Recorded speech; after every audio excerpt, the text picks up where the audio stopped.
मकान बनाने से पहले मकान का भूमि पूजन क्यों होता है? उत्तर दीजिए, बोलो रे भाई। दुकान बनाने से पहले, मकान बनाने से पहले, फैक्ट्री बनाने से पहले कथा जिस भूमि पर होती है उस भूमि पर ध्वजारोहण, यज्ञ जिस भूमि पर होता है उस यज्ञ की भूमि का ध्वजारोहण,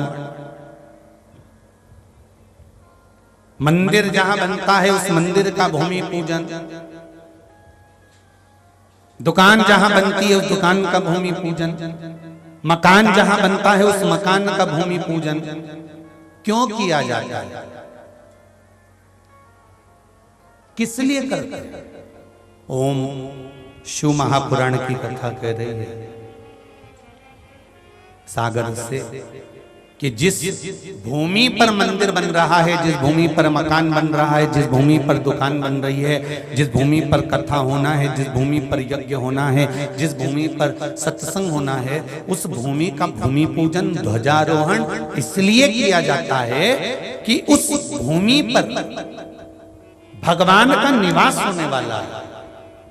तो भूमि पूजन के माध्यम से सारे देवी देवताओं को आवाहन कर कर उस भूमि को दिखाया जाता है कि यहाँ पर आपको इतनी तारीख से इतनी तारीख तक आकर विराजमान होना है। अब यहाँ आपका वास होने वाला है, आपका निवास होने वाला है। आप इस भूमि पर कृपा बनाए रखना जिससे यहाँ मकान जल्दी बन जाए, दुकान जल्दी बन जाए, शीघ्र कथा हो जाए, यज्ञ हो जाए, मंदिर बन जाए। इस भूमि को आप आकर संभाल लेना।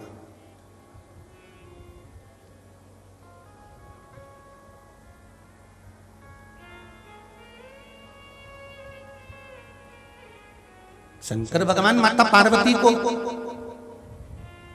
जिस जगह पर 12 ज्योतिर्लिंग का निर्माण होगा, जिस भूमि पर भगवान शंकर 12 ज्योतिर्लिंग के रूप में विराजमान होंगे, सोमनाथ हुआ, मल्लिकार्जुन होगा, भीमाशंकर हुआ, त्र्यंबकेश्वर हुआ, ओमकारेश्वर हुआ, महाकाल हुआ, रामेश्वर हुआ, विश्वनाथ हुए, वैद्यनाथ हुए, नागेश्वर हुए, केदार हुए, दारुक हुए, जहां जहां पर मेरे भगवान शंकर विराजमान होंगे, भगवान शंकर माता पार्वती को लेकर उन 12 ज्योतिर्लिंग की भूमि को नमन करने के लिए पहुंचे। और सारी भूमि को नमन करने के बाद में मेरे महादेव पहुंच गए सीधे रामेश्वरम की भूमि पर, समुद्र के किनारे। तब पार्वती मैया ने यहां पर एक प्रश्न खड़ा कर दिया है शिव जी के सामने।